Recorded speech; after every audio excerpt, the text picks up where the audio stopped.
Yeah, hello everybody. I'm Hendrik, co-founder and CEO of Fernride. We are a technology company from Munich in Germany and started the venture 5 years ago and have become the European market leader for autonomous electric trucks. And we did not want to start directly with the moonshot, where it might work in a couple of years on public roads, but really where it works today. So we implement autonomous electric trucks on yards, on geofenced areas like container terminals in ports, in distribution centers, in manufacturing facilities, and then go the next step towards the open roads. Hello, hi, good morning everyone. Assalamu alaikum. My name is Abdel Ahmed. I'm an ITS project expert. Our role as a government organization is basically for all of the industry, all of their assets, whether it's land, sea, or air, deploying all the systems that help us from point A to point B. Look after the traffic signals, the parking, buses, the taxis, as well as all the noise, aviation, and ferries. So glad to be here. I will give you a perspective of how we're going to be working together to provide a multimodal approach of managing the transportation.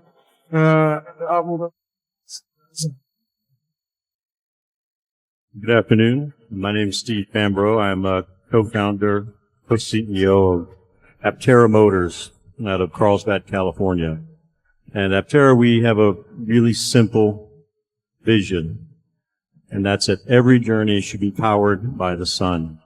You can come learn more about it over in the corner booth after the talk.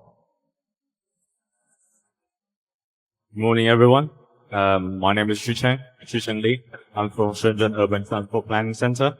Now I'm a solution director at SVTBC, and our company is actually established in 1996. Originally a government department for transport planning, and now we've been serving governments to do all their development in ITS and also innovative deployments, including autonomous vehicles, drones, and also electrifications of buses, taxis. And now we've been also working closely with Abdel Mobility to develop smart mobility platforms. Well, thank you very much for that.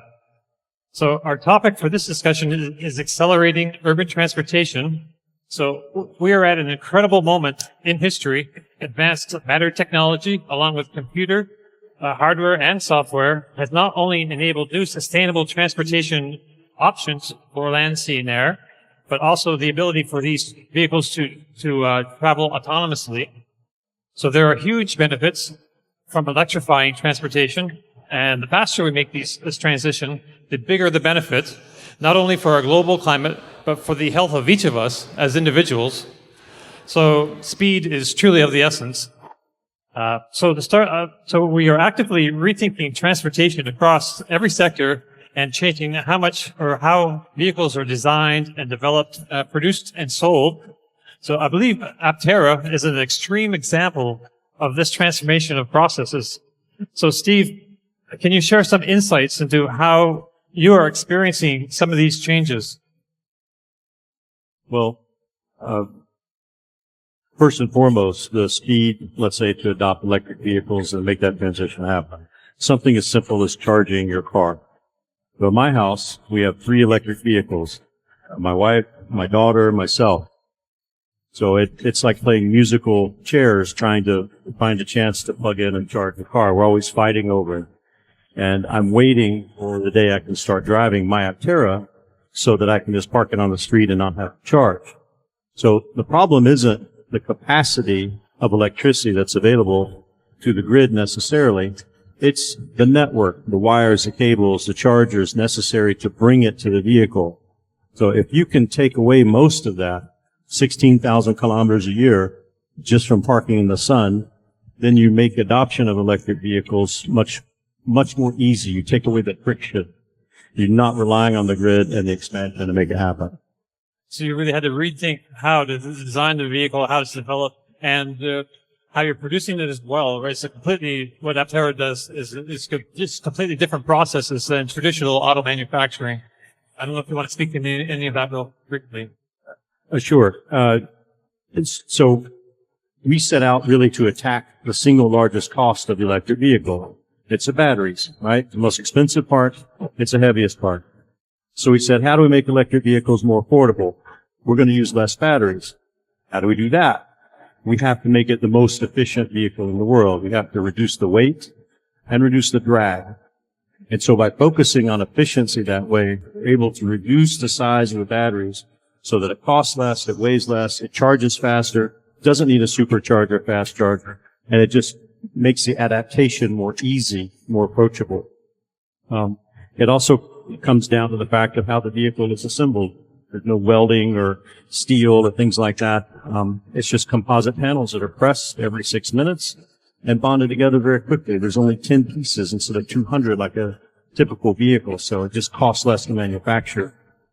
So designing for efficiency from the beginning lets us use fewer batteries and not be so reliant on the grid, which accelerates the adaptation of electric vehicles.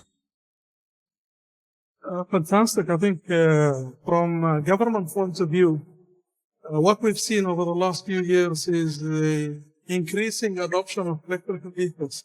A few years ago, you drive in Abu Dhabi, you will see hardly any electric vehicles. Lately, the trend is really taking up. And also the variety of the technologies that is being developed. We're talking about fast charging, talking about infrastructure that enable anybody, as you said, either charge at home or have the convenience and flexibility. Wherever they're going to end up, they will find a charging station nearby that can facilitate their. So we are proposing from an infrastructure point of view. We are incentivizing the industry to come and partner with us to make sure this is a viable option and integrating all the nodes, whether it's freight, talk about, or as well private vehicle as well as public vehicles as well. So this is good to see that variety from our point of view to serve our customers. That's a very interesting point. With the Aptera being a solar-powered vehicle, and one is speeding this transition, one of the big things holding us back is charging infrastructure. So a vehicle that doesn't need to be charged really helps us. It's not a vehicle for every family, but a good percentage of people can really use a vehicle like that. And I think that will really speed things up. So as I mentioned at the beginning of this conversation, advances in technology are enabling greater sustainability in transport. So Hendrik, your company is a great example of this. So can you tell us how these advances in technology have allowed you to begin transforming the very specific, very polluting niche that you work in? Yeah, I think all of us here on the panel, but also in the audience are innovators, and we believe in this very bright future enabled through electrification and autonomous driving. But the most important step to make this vision a reality is take the first right step.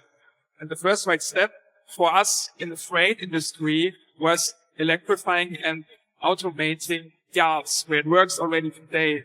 And when you look into those kind of applications like in a port, you want to charge hundreds of vehicles, and charging hundreds of vehicles is possible in those kind of applications, even for heavy trucks, as you can install also on a very condensed area, many charging stations, but also are driving shorter distances. So you can optimize your impact there locally and reduce already your carbon footprint within the overall freight journey massively today, and then take those learnings and also building great business cases. It's not only subsidies, it's saving money for business companies and therefore for everyone, and then taking those learnings into the next step and electrifying road transportation. So besides technological advances, innovation is being driven more and more by public and private partnerships. So Dr. Li and Abdel, this is this is you two are very well placed to speak to this about the public and private collaborations. How are these driving innovation? Thank you, Domenick. I give you a little bit of our experience in Shenzhen to help to discuss this topic. Obviously, we believe private-public partnership is most important in transportation sector because a lot of investments coming from the public sector. And in Shenzhen, talking about electrification, Shenzhen now have over 700,000 EVs, private EVs, and out of 4 million private cars. So it's about 1/5 is EVs. And also we have 16,000 buses, 100% electrification, and also 20,000 taxis, 100% electrification. Those are promoted by the government, and they promote it for the taxi company and also the bus company to use electrified buses from BYD. So this coming to a virtuous loop that the enterprise get benefits, and then the government's sharing the benefits from their investment. And also this is another key things for connecting an autonomous vehicle as well. And Shenzhen is also advancing very quickly in deploying connecting autonomous vehicles. And what government did is, at the very first place, similar to other cities like Singapore, in California, and encouraging the testing for CAV companies in Shenzhen. But what the government did is they do the first legislation for CAVs to grant them the rights to operate on road. So at the very beginning, the CAV companies, they're thinking, okay, if I'm going to be granted my license in this city or another city, but with the legislation, they have the confidence to test in this city because they have a set up process which you need to apply for. If you meet this criteria, you will definitely be granted your testing in the city. So this kind of enable large-scale testing for CAVs. That's what government did to supply private sector in adopting advanced new technologies, and also for other things like the electrification I mentioned, and also Shenzhen is advancing quickly in drones, urban air transportation. The first takeoff of EHang and Autofly, where we can see over there, is in Shenzhen, not in other cities. So that's kind of innovative and promotion from the government, from the public sector, to enable the deployment of private sector technologies. So those kind of actions, I believe, will be helping the technology and accelerating urban transportation. Right. I feel like it's very modest because Shenzhen is really like leading the world and this public-private partnerships and screening autonomous and electrification, and with the EV tolls especially, it's pretty remarkable. Domenick, you mentioned the public-private partnership to enable these technologies. I would like to reiterate what our chairman and what our director general mentioned in their keynote speech yesterday. I would like also to invite you to visit us in ADNIC Tuesday and Wednesday, where they will continue talking about what the future holds in terms of public-private partnership. The reason is we learn from the private sector their speed in terms of innovation, their bold moves to try new technologies. While in the government sector, we are keen on making sure it is efficient, is it safe, it is viable. So I think that combination will be the success of the future of transportation that we are talking about. We need to accelerate. That's what this topic is all about. And this is exactly what we are doing collectively together. Dr. Li talked about the autonomous vehicles of the future. We're going to serve plans here and there. We're talking about evaluating those technologies, testing it, and issuing the operational permits for them as quickly as possible without any complications, ensuring all the other requirements is being monitored. I see the future of our industry as automated, connected or collaborative, shared and electric. Because borrowing some notes from a dear colleague, he was saying our children will experience a totally different mode of transportation in the future. And I'm glad I'm sitting here in front of the groups that are shaping the future for our next generation. Our role as government is to enable us. So just to stay on this theme for a while of public and private partnership.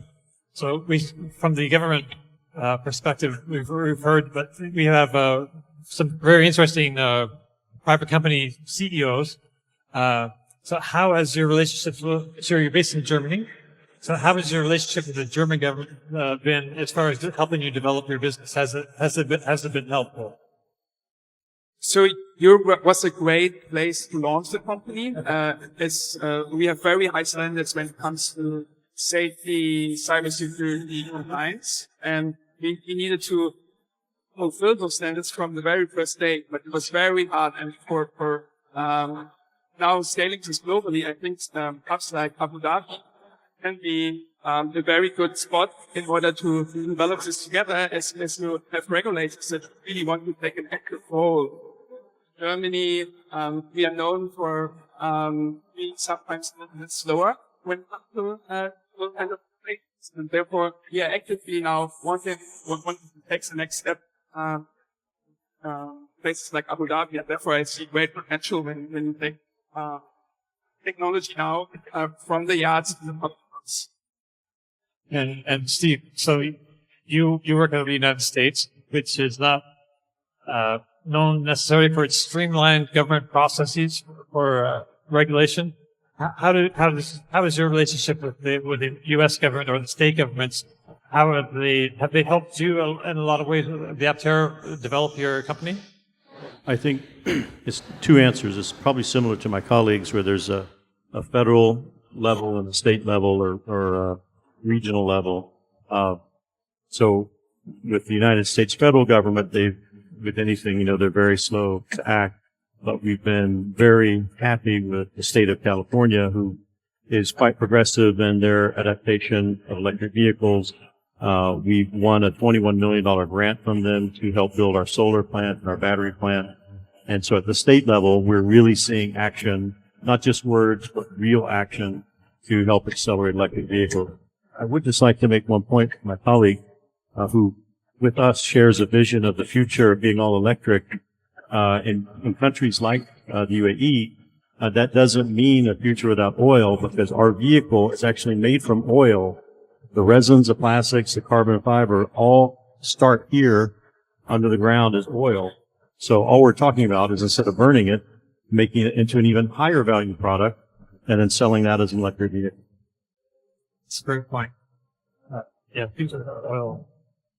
Burning oil, but actually still using, oil still has a huge role in the future for composites and plastics and all that. Great. So this is a great question for all of you. From your unique and well-placed points of view, what trends do you expect to see and experience from this next generation of mobility? Maybe start with Dr. Li. I think Abdel have mentioned something for this already, and for the next generation, there will be a lot of mobilities that will be integrated and also shared, automated. A lot happen like this.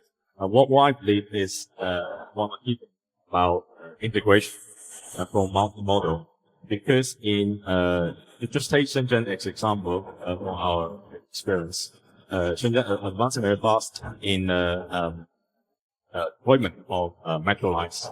So the metro lines work like twice in the last decade. So it's a dramatic increase, but this makes the public transport totally different. So the mode share for buses, well, that's before COVID. Before COVID, it was about I think 4 million rider trip per day. But after COVID, it was about 100. Well, COVID is a reason, but the development of metro line is another key reason. So how each mode is integrating with each other is a key things we need to think about. So we now in this event we have land, air, sea, and all how this is integrating all together is a key issue for us to think about. So if we have from here a flying taxi from Dubai to Abu Dhabi in say 3 years time, so what is the existing network going to be changing? So the takeoff and landing points could be a key hub, could be another congestion point. So how are we going to think of a feeder services through this location? So this will be a important things to be considered by the government. So integration, I believe, is a key word, and how we're gonna adopt this changes, and also during the transition period, how we're gonna get ready for it is a key thing for us. Back to the topic, how we accelerate the urban context. We don't want to create another congestion because of the adoption of new technologies and also the integrations between different transport modes. Yes. Steve. I think the changes that you'll continue to see are extrapolation of current trends. So if you look at sales data, now we've got over 10 years of EV sales data in North America, and you look at those data and with the help of even ChatGPT to analyze it for you, you can see the trends. The trends are very simple. People are choosing with their pocketbook the highest range vehicle for the lowest amount of dollars. They're choosing efficiency. We don't have to preach about efficiency anymore. The market is already choosing those. Those are the highest sales volumes vehicles that are out there, the ones that have the highest range for the lowest cost. So that's our premise, focusing on efficiency to make them more affordable, and we see that being the ongoing trend. We don't think 4,000 kilogram electric trucks and SUVs solves the problem. That's an answer to a question nobody asked. We think that the market is proving itself with efficiency just by looking at the sales data, not what people are saying, but what they're doing, where they're putting their money. So we see us, at the forefront of that trend. Great. I think we are saying the same message. The future trend, automated, shared, electrical. But what fascinates me is increasing role artificial intelligence and machine learning and deep learning and big data analysis. Because all of the new systems we are talking about, it is connected. It is pumping a lot of information that enables us as operators, as regulators, to manage the demand of the transportation as a whole in an integrated fashion. So I think that trend will be increasing, and that trend will determine which mode becomes more popular based on the efficiency, based on the economical viability and value, as well as based on the government's desire to commit to its target safety. At the same time, helping them to grow and making sure that I was pulling some stats. Said when I started working 27 years ago, our world population were only about 6 billion. Today we are 8 billion. Abu Dhabi's drivers and population has increased to 168 votes. So that trend will continue. And we will still need to serve all of that, whether it be in its good, in its us, or being transferred in the most efficient and safe manner. So the trend is more use of Gemini you mentioned, but all other brands as well, Gemini and so on. But that importance of data analytics, data-driven decision will shape future development. How do you feel? What trends do you feel you expect to see? So when the autonomous vehicle industry took off around 10 years ago, many people were afraid that this new technology at this rate was taking away jobs. And quite the opposite. What everybody's learned is that actually autonomous vehicles create jobs when you combine the best out of both worlds. So artificial intelligence and human intelligence in a hybrid approach. This is where technologies and humans thrive. And this is also what we built. So we are developing trucks that drive 95% of the time autonomously. But there are certain maneuvers where the autonomous system needs human assistance. And by providing this human assistance and from a remote operator location, so from an office, you are creating higher value jobs. So people that work from an office, no one wants to sit in a truck and sweat there or being endangered by a falling container. No one wants to do this job. It's clear. But when this new job for a truck driver in the future is a job where you're sitting in an office and supporting many autonomous vehicles. So we are today deploying one operator controlling 4 trucks. This is a nice job for people that have safer, more efficient, more productive jobs in the future. And therefore, I really want to accelerate also on this trend, not only on the electrification part, but also creating really good job opportunities. I think our time is just about up here, but I'd just like to thank you all for joining us here. And the future is looking pretty amazing. You know, there's a lot to be there's a lot to look forward to. And thank you again for joining us. And